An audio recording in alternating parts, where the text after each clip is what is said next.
Aliyekuwa rais wa taifa la Venezuela kabla ya kuondolewa madarakani na taifa la Marekani kwa mara ya kwanza amefikishwa mahakamani nchini Marekani akikabiliwa na mashtaka ya ugaidi na kujihusisha na biashara ya dawa za kulevya. Maduro na mkewe wamefikishwa mbele ya Jaji Alvin Hellerstein wa mahakama ya shirikisho ya Manhattan jijini New York chini ya ulinzi mkali, ikiwa ni hatua muhimu ambayo huenda ikaanzisha mvutano mrefu wa kisheria wa kufahamu ikiwa Maduro na mkewe wanaweza kushtakiwa nchini Marekani. Mawakili wa Maduro wamesema watapinga kwanza uhalali wa kukamatwa kwake, wakisema mteja wao anayo kinga ya kushtakiwa kwa kuwa ni mkuu wa taifa huru la kigeni, madai ambayo bila shaka yatatupiliwa mbali na Marekani ambayo haimtambui Maduro kama kiongozi halali wa taifa la Venezuela. Maduro, mkewe, mtoto wake na watu wengine watatu wanatuhumiwa kwa kushirikiana na magenge ya ulanguzi wa dawa za kulevya, wakirahisisha usafirishaji wa maelfu ya cocaine kuingia nchini Marekani, na ikiwa watakutwa na hatia wanaweza kukabiliwa na kifungo cha maisha jela. Wakati hayo yakiendelea, rais wa mpito wa Venezuela Delcy Rodriguez aliyehudumu kama makamu wa Maduro tangu mwaka 2018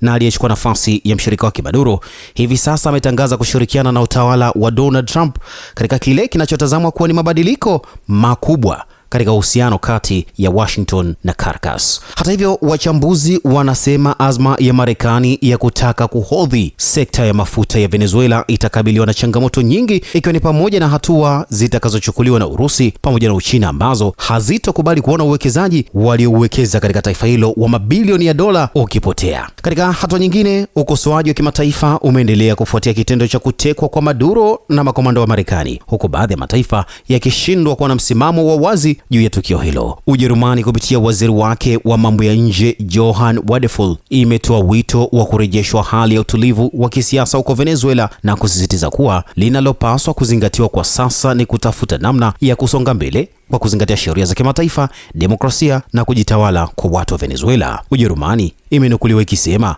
watu wa nchi hiyo wanaweza kujiamulia mustakabali wa nchi yao na wanapaswa kupewa fursa ya kufanya hivyo haraka iwezekanavyo. Kulingana na sheria na kanuni za kimataifa, tunatoa mchango wetu katika mchakato huu mara tu utakapoanza, alizungumza waziri Wadephul kwa niaba ya taifa la Ujerumani. Tukio la Marekani kumteka Maduro limezusha hali ya wasiwasi kwa mataifa mengine ambayo yamekuwa na msuguano na Trump. Rais wa Colombia Gustavo Petro amesema kuwa yuko tayari kuchukua tena silaha ili kuilinda nchi yake baada ya Trump kusema mwishoni mwa wiki iliyopita kwamba Petro anapaswa kuwa makini, huku akimtaja rais huyo wa Colombia kuwa ni mgonjwa wa akili anayezalisha cocaine na kuziuza nchini Marekani. Mambo ndivyo yalivyo.